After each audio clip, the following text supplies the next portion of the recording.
যেখানে হাদিস এবং কোরআনের বাণী হয়, আলোচ্য বিষয় করা হয়, সেই জায়গায় আল্লাহ রহমতি ফেরেশতা নাজিল করে। এর আসার পরে চতুর্থ সাইডে দাঁড়িয়ে যারা জালসা শ্রবণ করে তাদের উপর আল্লাহর রহমত বর্ষিত হয়। মহব্বতে বলুন সুবহানাল্লাহ। আমার নবী মুস্তাফা সাল্লাল্লাহু আলাইহি ওয়াসাল্লাম বলেন, ইন্নী আরা মালা তারাউন ওয়া আসমাউ মালা তাসমাউন।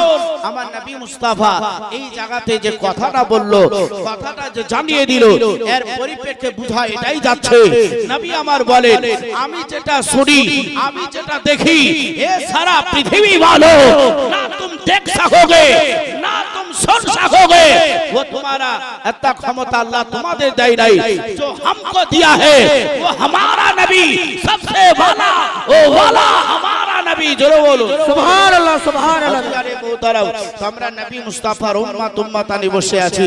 আমার নবী মুস্তাফা সাল্লাল্লাহু তাআলা আলাইহি ওয়াসাল্লাম তাসলিম আজ এই মাদ্রাসার ব্যাপারে, এই তিনি শিক্ষার ব্যাপারে নবী আমার বলেছেন, তালাবাল ইলমে কুল্লি ফারিদাতুন আলাল মুসলিমিন আল মুসলিমাত। প্রত্যেক মুসলমান নর নারীকে ইলম শিক্ষা করা হচ্ছে ফরজ আইন। जब तक तुम हराम हलाल ना जानोगे तब तक तुमको फर्ज अदा करना होगा। কতদূর পর্যন্ত তোমাকে আদায় করতে হবে, যখন তুমি হারাম হালাল জেনে নিবে। বাপজি ভাইয়ের আমার, শিক্ষার ব্যাপারে নবী আমার বললেন, লাউ কানা ফি সিন, শিক্ষা অর্জন করতে যদি তোমাকে চীনে যেতে হয় তো তুমি চীনে যাও, কিন্তু শিক্ষা থেকে বঞ্চিত হও না। আজকে সেই নবীর ঘর, আল মাদ্রাসা তো বাইতি, মাদ্রাসা হচ্ছে নবীর ঘর, আর ঘরে কোরআনের শিক্ষা হয়, আল্লাহর পবিত্র বাণীর শিক্ষা হয়। আজকে হাফেজে কোরআন করা হয়, আজকে কেরাতুল কোরআন করা হয়। আজ বাপজি ভাইয়ের আমার, হাদিসের মাসলা মাসাইল যেখানে শিক্ষা দেওয়া হচ্ছে, সঠিক ইসলামের বার্তা যেই জায়গা থেকে আনয়ন প্রদান করা হচ্ছে, সেই জায়গা হচ্ছে মাদ্রাসা। আর মাদ্রাসার উন্নতি কল্পে এই 2 দিন ব্যাপী জালসা লাগানো হয়েছে। কথা ঠিক কিনা? মাদ্রাসার ব্যাপারে লাগানো হয়েছে, একদিন হয়ে গেছে, আজকে তার শেষ রাত্রি। আমার অনেক মা বোনেরা এসেছে, আমার অনেক বাবাজি ভাইরা এসেছেন। জালসা সবারই শোনা জায়েজ আছে। আমি একটাই সৎ কথা বলে দিলাম, জালসা সবারই জন্য শোনা যায়। আপনার এলাকায় যেমন যেমন মানুষ আছে সবারই শোনা যায়। সবাই যদি দেয় টাকাটা স্টেজে, তো লেওয়াটাও যায়, কিন্তু নবীর যে দুশমন আছে তার টাকাটা কিন্তু লেওয়া যায় না।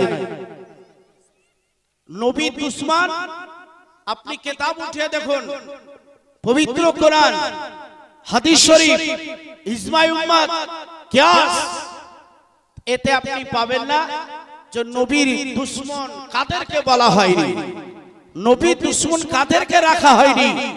ইনশাআল্লাহ এটাই আমার শেষ বক্তব্য হবে, তার আগে যতটা জীবনী হয়ে যায় হয়ে যাবে।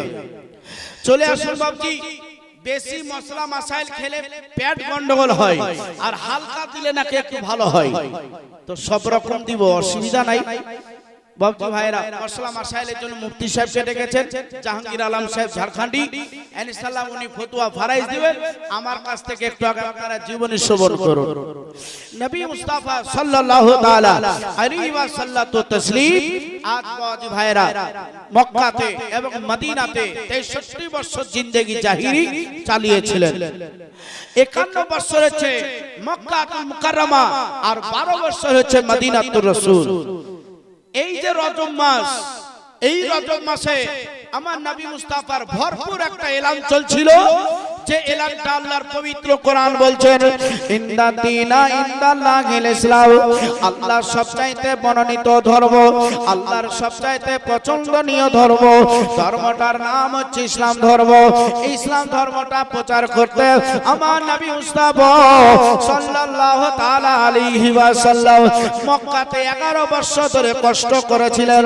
11 বছরের কষ্ট আমার নবী মুস্তাফার দিলে আছে। ওই কষ্টের কথা কেন একটা আপনাদের সম্মুখে বলবো। আমার নবী মুস্তাফা সাল্লাল্লাহু তাআলা আলাইহি ওয়াসাল্লাম আজকে দেখেন ইসলাম বাজারে আমার নবী মুস্তাফা বাড়ি থেকে বের হয়ে যায়, একবারে সকাল সকাল বের হয়ে চলে যায়। নবী মুস্তাফা সন্ধ্যাবেলায় নিজের বাড়ি চলে আসে। ও বাপজি ভাইরা, আমার মায়েরা শোনো, আমার নবী মুস্তাফা মুস্তাফা এলানের পর এলান করে যায় রে এলানে যাতে যাতে ইচ্ছায় নবীর সম্মুখে এসে আমার নবীর সম্মুখে তওবা করে আমার নবী মুস্তাফাতে হাতটা লাগিয়ে দিয়ে ওরা আপনার কালমা পড়ে মুসলমান হয়ে যায়। এই রকম ভাবে বহু ঘটনা রয়েছে, ওর মধ্যে দুই একটা ঘটনা আপনাদের সম্মুখে তুলে ধরবো। ও বাপজি ভাইয়ের আমার, নবী মুস্তাফা সাল্লাল্লাহু আলাইহি ওয়াসাল্লামের তলটা যখন একটা একটা করে ভারী হয়ে যাচ্ছিল, এই ভারী হওয়ার পরই আবু জেহেলের মাথায় বাজ পড়তেছিল। আবু জেহেল সহ্য করতে পারে না, তার লোকজনেরা খবরটা শুনে সহ্য করতে পারে না। আবু জেহেলকে আসার পরে বলতে আছি, আপনার ভাতিজার মাথা খারাপ হয়ে গেছে নাকি? আপনার ভাতিজার টাকা পয়সা দরকার আছে নাকি? আপনার ভাতিজার অট্টালিকা দরকার, এর জন্য হয়তো নতুন একটা ধর্ম প্রচার করতে আসি। ওই ভাতিজার পরে একটা ব্যবস্থা নিতে হবে। ওই ব্যবস্থা যদি আপনি না নেন তাহলে মনে করব আপনি আপনার ভাতিজার সঙ্গে ভিতর ভিতর আছে। আবু জেহেল বলছে, এটা তোরা কি করে বলতে পারবি? আমার ভাতিজার সঙ্গে আমি সাথ দিচ্ছি? কখনো না, আমারও তো মাথা খারাপ যে একটা ধর্ম প্রচার করছে, আর সব তো শিখ ধর্ম থেকে, সব তো সনাতন ধর্ম থেকে কালেমা পড়ে মুসলমান হয়ে যাচ্ছে। সনাতন ধর্মের মানুষ থাকলে আপনারা রাগ করবেন না, হিন্দু লোক থাকলে রাগ করবেন না, আদিবাসী থাকলে আপনাদের রাগের কোনো ব্যাপার নাই। आदिवासी अगर दान करे तो मदरसा के लिए जायज है। अगर हिंदू लोग दान करे, कोई आदिवासी सनातन धर्म मानुष दान करे तो मदरसार জন্য লেবাটা জায়েজ রয়েছে। किंतु नबी दुश्मन कौन है, किसको नबी दुश्मन कहा जाता है, वो बात मैं आप लोगों को बताऊंगा। पहले आप लोग জীবনী শুনিয়ে।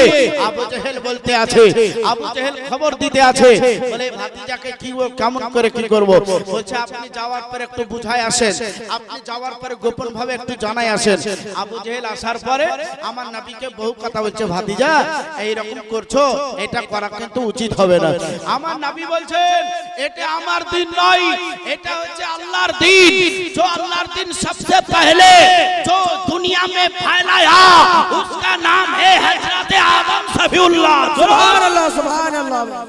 আল্লাহর দ্বীন প্রচার করেছেন আদম নবী, আল্লাহর দ্বীন প্রচার করেছেন নূহ পয়গম্বর, আল্লাহর দ্বীন প্রচার করেছেন সুলাইমান পয়গম্বর, আল্লাহর দ্বীন প্রচার করেছেন হযরত ইব্রাহিম খলিলুল্লাহ, আল্লাহর দ্বীন প্রচার করেছেন 1,24,000 মতান্তরে 2,24,000 পয়গম্বর আল্লাহর দ্বীন প্রচার করেছেন। আর এই প্রচার আপনার আমারও নবী আখেরি পয়গম্বর জনাবে হযরত মুহাম্মদ মুস্তাফা সাল্লাল্লাহু তাআলা আলাইহি ওয়াসাল্লাম প্রচার করে চলে যাবেন ইলাল কিয়ামত, কিয়ামত পর্যন্ত থাকবে। জোরে বলুন, কিয়ামত পর্যন্ত থাকবে। এই নবীর আমরা উম্মাতানি বসে আছি। নবী মুস্তাফা জানিয়ে দিলেন, আবু জেহেল বলছে এরকম ভাবে হবে না, যদি সোজা ভাবে না হয় তাহলে একে ব্যাকা করে নাকি ঠাটাই দিতে হবে। কেমন করে ঠাটাইবো, এরা কিন্তু একটা ষড়যন্ত্র করছিল বাবজি।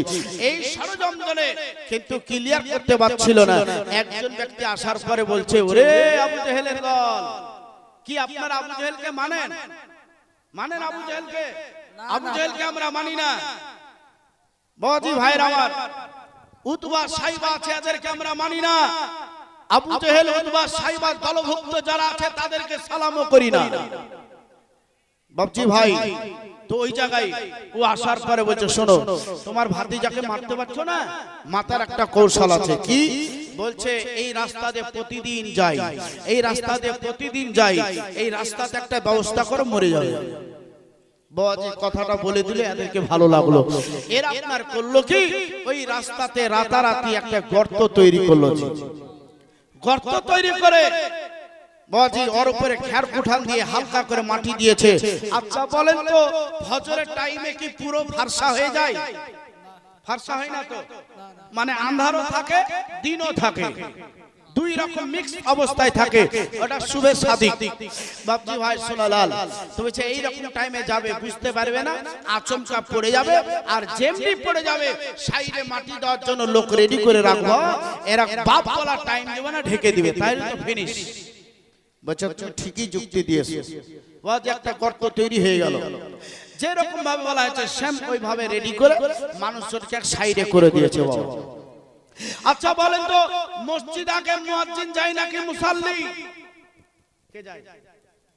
আগে মুয়াজ্জিন সাহেব যাই, মুয়াজ্জিন সাহেব যাবে ওযু টজু করে, বাপজি ভাইরা সুইচটা লাগিয়ে দেখবে এই মাইকটা ফেসলা, বক্সের কোনো টনটনে আওয়াজ পাচ্ছি না, ফেসলা। আমার বাপজি ভাইরা তো মুয়াজ্জিন দেখছে ফেসলা আছে, তো ভলিউম লাগাইছে, তো একটু প্যাঁ প্যাঁ করছে, তো হচ্ছে বেশি ভলিউমে দেওয়া যাবে না। বাপজি ভাইরা মুয়াজ্জিন কানে হাত দিলে কি করবে? কি করবে? আজান দিবে। বাপজি ভাইরা মুসল্লির মসজিদ কাজা হয়, কিন্তু মুয়াজ্জিনের সহজে কাজা হয় না, হয় ওর একটা দায়িত্ব আছে।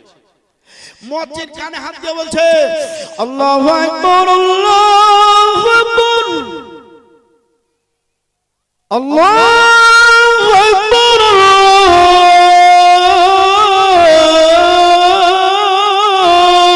আকবার, আসসালাতু খায়রুম মিনার নাওম।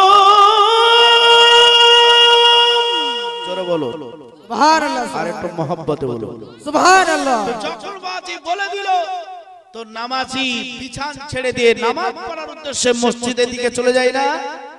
আর যারা বেনামাজি এরা ল্যাপটা কেটে আর এটে সেটে বসছে।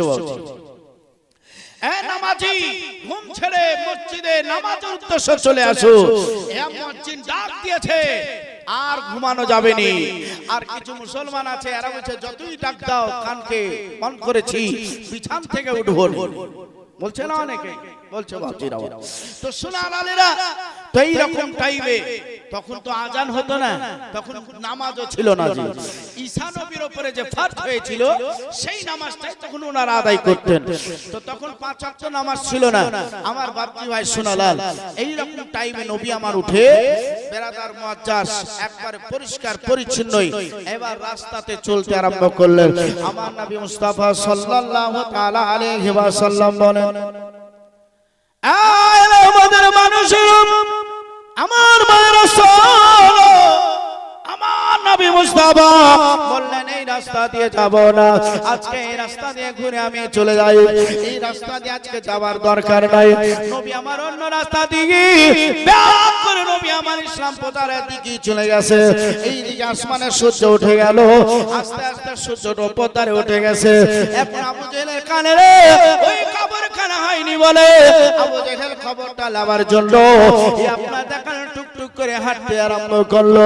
হাঁটতে হাঁটতে বাজি ভুলে গিয়েছে, মনে নাই একবারে গর্তর ধারে আসার পরে পা পড়লো, একবারে পিছলে গিয়ে ওই গর্তের ভিতরে যখনই পড়ে যাওয়া, এদেরকে বলা ছিল যখনই মরমর করে ভেঙে পড়ে যাবে সঙ্গে সঙ্গে বাপ বলার টাইম দিই না, মাটি দিয়ে ঢেকে দিবি। আর আপনার যখন মাটি দিয়ে যখন ডাকতে যায়, আবু জেহেল ভিতর থেকে বলতে আসে বলে আমি তোদের সর্দার পড়ে গেছি রে, আমায় মাটি দিস না, তাড়াতাড়ি করে আমায় উঠাইলে। এখন যদি এলাহাবাদের মানুষ চলতে পারে তাহলে পরে আমাকে আর একটু ভালো করে প্রাধান্য দেবে না, তাড়াতাড়ি আমাকে গর্তের ভিতর থেকে তারা উঠাইলে। আমার বাপজিরা ওই জায়গায় যে কয়েকজন ব্যক্তিরা ছিল আপনার আবু জেহেলকে হাতে ধরতে যায়, আমার দিকে আপনার একটু তাকান বাপজি, আপনারা হাত গোলাকে বাড়িয়ে দিয়েছে, আবু জেহেল হাতখানা বাড়াইছে, 4 আঙ্গুলের জন্য ধরতে পারে না। একজন ব্যক্তিকে ঝুলন্ত বাজি গর্তের ভিতরে করে দিয়ে তার হাতখানা বাড়িয়ে আবু জেহেলকে বলে হাত বাড়াও, ও আমাদের সর্দার তুমি হাত বাড়াও। হাতখানা ভিতর থেকে বাড়াইছে, 4 আঙ্গুলের জন্য হাতখানা ধরতে পারে না। আবু জেহেল বলতে আছে রে এইরকম ভাবে হবে না, বাড়ি থেকে রশ্মিগুলা তাড়াতাড়ি নিয়ে আসো, আসার পরে গর্তের ভিতরে ডালতে আরম্ভ করো। একটা দুইটা করি কয়েকটা রশ্মি ডালা হলো, কিন্তু এই রশ্মিখানা 4 আঙ্গুলের জন্য ধরতে পারে না। যত রশ্মি ডালে রে ওই গর্তখানা ততই নিচের দিকে চলে যায়।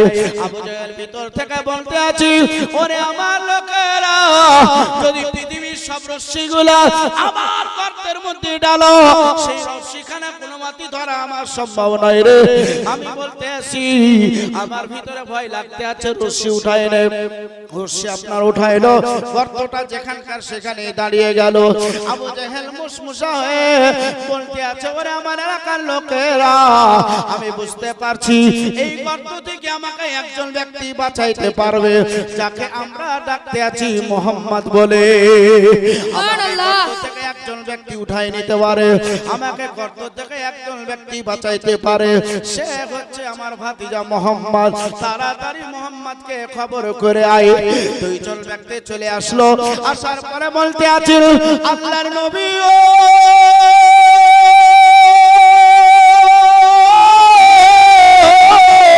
আপনার কাছে আইছি, আপনার চাচা আপনাকে মারবো বলে একটা গর্ত করেছিল, সেই গর্তটাই আপনি পড়েন নাই। আপনার চাচা আবু জেহেল আসার পরে ফিসাল করে পড়ে গেছে, আপনার চাচা উঠতে পারে না, হাজার চেষ্টা করে আবু জেহেলকে গর্ত থেকে তোলা যায় নাই। আপনি যদি যাওয়ার পর আপনার চাচাকে একটু গর্ত থেকে উঠাই নিতেন। কথাটা যখন এইভাবে বললো, আমার নবী বলছে চিন্তা করো না, বলে তোমরা যাও, আমি আমার চাচাকে দেখে নিচ্ছি। এবার দেখেন আবু জেহেলের গর্তের কাছে চলে আসলো, আসার পরে বলছেন চাচা তুমি গর্তের ভিতরে কেমন করে পড়ে গেলা? বলছে ভাতিজা রে, তোকেই মারবো বলে আমি একটা গর্ত করেছিলাম, বাপ বলার টাইম দিতাম না, কিন্তু এই গর্তের মধ্যে আমি নিজেই পড়ে যাবো এটা আমি বুঝতে পারি নাই, ভুলে গিয়েছিলাম, মনে নাই। ভাতিজা রে, গর্ত থেকে তুমি আমায় তাড়াতাড়ি উঠিয়ে নাও, গর্তের ভিতরে থাকতে পারি না, ভয় লাগে, ডর লাগে। ও ভাতিজা, মুহাম্মদ সাল্লাল্লাহু তাআলা আলাইহি ওয়াসাল্লাম আজকে গর্তের ভিতর থেকে তুমি যদি না উঠাও, তাহলে পরে আমার বিবি বেওয়া হয়ে যাবে, আমার বাচ্চারা এতিম হবে রে। এরা কতই না চোখের পানি জড়িয়ে ঝরাইয়া কাঁদবে গো। ভাতিজা তাড়াতাড়ি তুমি আমাকে গর্ত থেকে বাঁচাও লাও। নবী আমার বলছেন চাচা আমি আজ কয়েক বছর থেকে এলান করতে আছি, একবার তুমি সেখান থেকে আমার কালেমা পড়ে নাও। ও চাচা তুমি একবার কালেমা পড়ে নাও। আবু জেহেল বলতে আছে ও ভাতিজা মোহাম্মদ, তোমার ধর্মে কি কথাটা লেখা আছে? বলে কোন ব্যক্তি বিপদে পড়লে তাকে আগে এইরকম প্রস্তাব দিতে হয়, কোন একজন বিপদে থাকলে পারে তাকে আগে মুসলমান করার পরে তাকে বাঁচাইতে হয়। নবী আমার বললেন না না, এই রকম কোন জায়গায় লেখা নাই, আগে তুমি আমাকে বাঁচাও, আগে তুমি গর্ত থেকে আমাকে উপরে তোলো, তারপরে আমি দেখবো যে তোমার কালেমা পড়া যায় কি যায় না, মুসলমান হওয়া যায় কি যায় না। আমার নবী মুস্তাফা মনে মনে বলছেন আমি আমার চাচাকে নিচে উপরে চাই করে না কেন, ও আমার কালেমা পড়ে মুসলমান হবে না। সুবহানাল্লাহ, নবী আমার আগেই জানাই দিয়েছে। আমার বাচ্চারা ওই জায়গায় নবী মুস্তাফা সাল্লাল্লাহু তাআলা আলাইহি ওয়াসাল্লাম তো তাসলিম বলেন চাচা গো এখানে আর রশি লাগবে না, কিছুই লাগবে না, আমি শুধুই মাত্র হাতখানা বাড়িয়ে দেব, আর তুমি আমার হাতটা ধরে গর্ত থেকে উপর ধারে উঠে যাবে। আল্লাহ পাক রব্বুল আলামিন বলেন জিবরিল রে আমার হাবিবুল্লাহ তার চাচার সম্মুখে হাতখানা বাড়াইতে যাচ্ছে, তুমি তাড়াতাড়ি যাবার পরে আবু জেহেলের গর্তটা নিচের দিক থেকে উপরে ঠেলে একটু ছোট করে দেবে। আমার নবীর হাতখানা আবু জেহেল ধরে যাতে উপরে উঠতে পারে। জিবরিল আমিন আসার পরে ছোট করে দিল। আবু জেহেল নবী মুস্তাফার হাতখানা এইভাবে ধরে উপরে ওঠার পরে বড় একটা নিঃশ্বাস নিয়ে বলছে এত বড় জাদুঘর আমি আমার বাপ জন্মে দেখিনি। সুবহানাল্লাহ, বুঝে এত বড় জাদুঘর আমি আমার বাপ জন্মে দেখি নাই।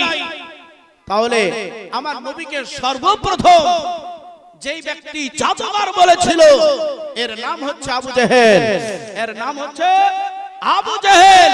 আমার বাপজি ভাই সোনালাল, আপনাদের সম্মুখে বলতে আমি এটাই চাইছি যে নবী মুস্তাফা সাল্লাল্লাহু তাআলা আলাইহি ওয়াসাল্লাম আবু জেহেলকে গর্ত থেকে উঠাইলেন, ওঠার পরে বলছেন চাচা তুমি তো বলেছো এবার কালমাটা পড়ে নাও।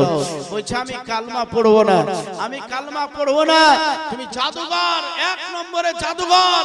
নবী আমার বলছেন চাচা তুমি কালমা পড়বে না সেটা আমি আগেই জানতাম। চাচাকে উঠিয়ে দেওয়ার পরে আমার নবী মুস্তাফা সেখান থেকে চলে যাবেন। বলছেন চাচা তুমি কি জানো আল্লাহ পাক রব্বুল আলামিন আমাকে সবকিছুই জানাই দিয়েছে। আল্লাহর পবিত্র কোরআনে বলতে আছে ওয়াল্লা মাকামা লাম তাকুল তাআলা, হে আমার হাবিবি গো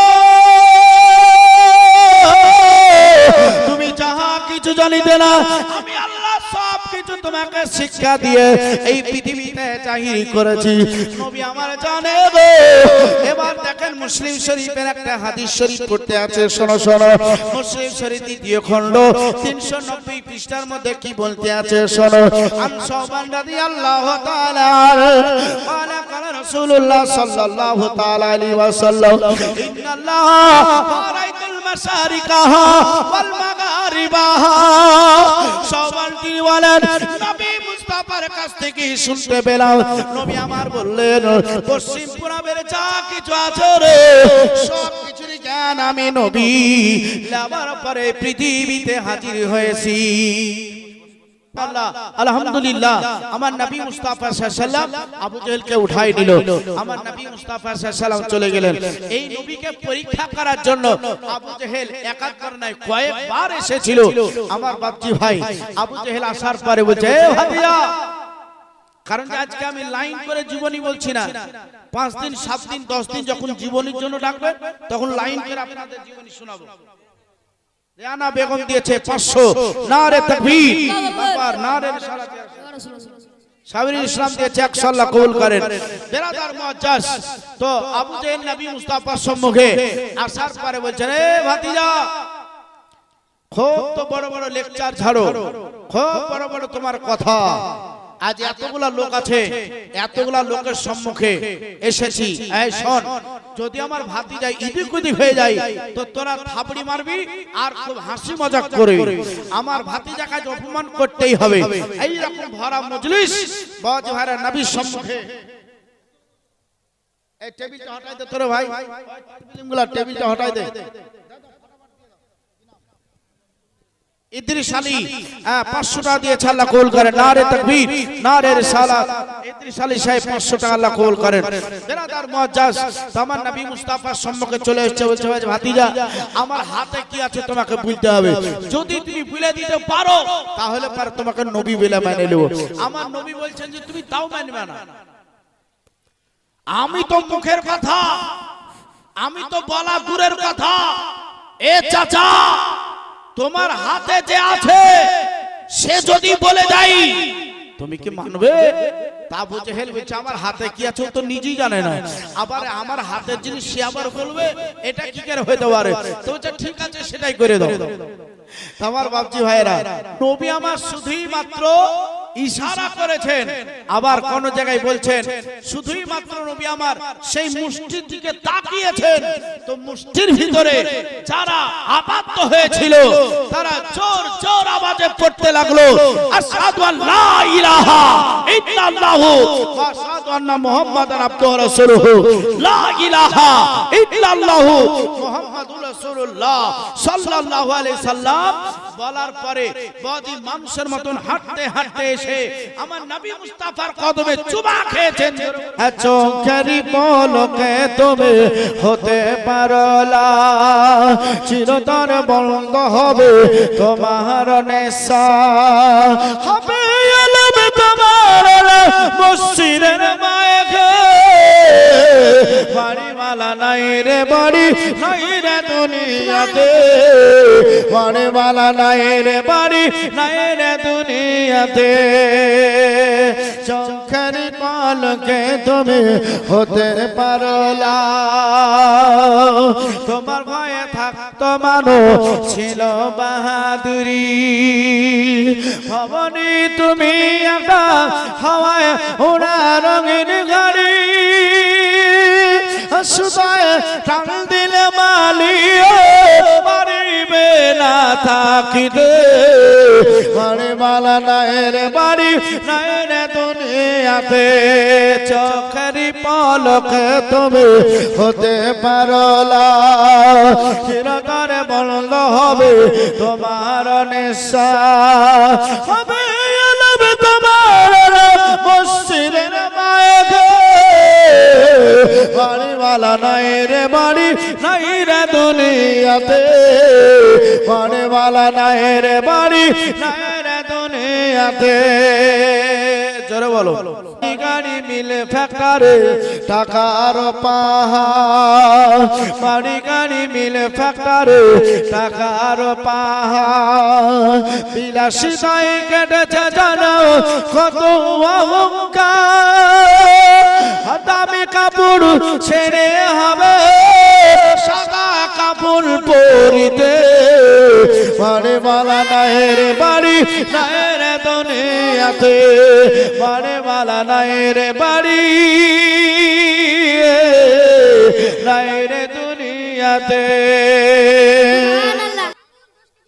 ওই খাতা কামারপুকুর থেকে আতিউর দিয়েছে রাকিবুল দিয়েছে 10 কিলো সরষা আল্লাহ কবুল করেন হ্যাঁ খাতায় নাম লেখান খাতাতে আপনারা বাকিগুলা লেখান আর নগদটা দেন বেনামি 500 বেনামি 200 আল্লাহ কবুল করেন আমিন সুম্মা আমিন বেজায় শাহেদ মুরসালে একবার দুরূদ পড়লেন আল্লাহুম্মা সাল্লি আলা সাইয়্যিদিনা মাওলানা মুহাম্মদ ওয়া আলা আলি সাইয়্যিদিনা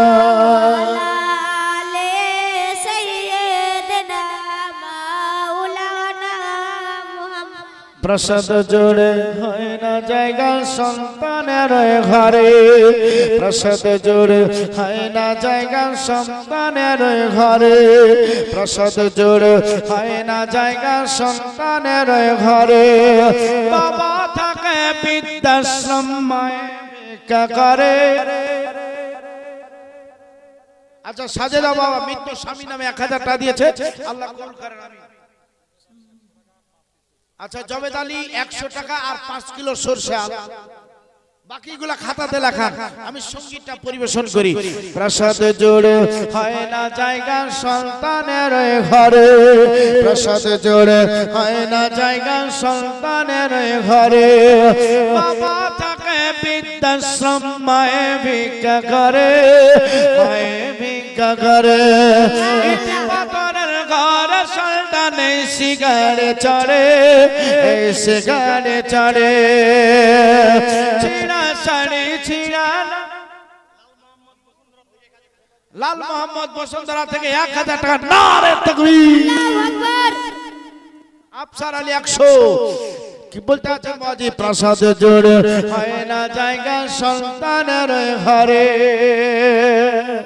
কি আমরা লাইনটা বুঝতে পেরেছি না বিশাল বড় অট্টালিকা বাড়ি আছে বাজি ভাইরা বাবা মা যখন বুড়া হয়ে যায় তখন বাবার ঠিকানা হচ্ছে আশ্রম আর মায়ের ঠিকানা হচ্ছে রাস্তা তাই কবি বলতে আছেন প্রসাদ জোড়ে হয় না জায়গা সন্তানের ঘরে বাবা থাকে বৃদ্ধাশ্রম মায়ে প্রসাদ জোড়ে হয় না জায়গা সন্তানের ঘরে প্রসাদ জোড়ে হয় না জায়গা সন্তানের ঘরে বাবা থাকে বৃদ্ধাশ্রম মায়ে ভিক্ষা করে মায়ে ভিক্ষা করে ইটি পাথরের ঘর সন্তানে শিকারে চড়ে শিকারে চড়ে ছিড়া শাড়ি ছিড়া নাগি হজ করিতে যাও গো তুমি মক্কা মদিনায় ছিড়া শাড়ি ছিড়া লাগি ছিড়া শাড়ি ছিড়া লাগি পরে বাবা মা হজ করিতে যাও গো তুমি মক্কা মদিনায় পাপ কি তাতে মোচন হবে পাপ কি তাতে মোচন হবে কাঁদলে জনম ধরে পাপ কি তাতে মোচন হবে কাঁদলে জনম ধরে ইটি পাথরের ঘর সন্তানে শিকারে চড়ে শিকারে চড়ে এক মহব্বতে বলুন সুবহানাল্লাহ বছর বছর লক্ষ টাকার বছর বছর লক্ষ টাকার তবু তুমি কুরবানি বাবা মায়ের খেতে পায় না ঝরা চোখের পানি বছর বছর লক্ষ টাকার বছর বছর লক্ষ টাকার তবু তুমি কুরবানি বাবা মায়ের খেতে পায় না ঝরা চোখের পানি কেমন করে দেবে হিসাব কেমন করে দেবে হিসাব যাইবা যখন মরে ইট পাথরের ঘর সন্তানে শিকারে চড়ে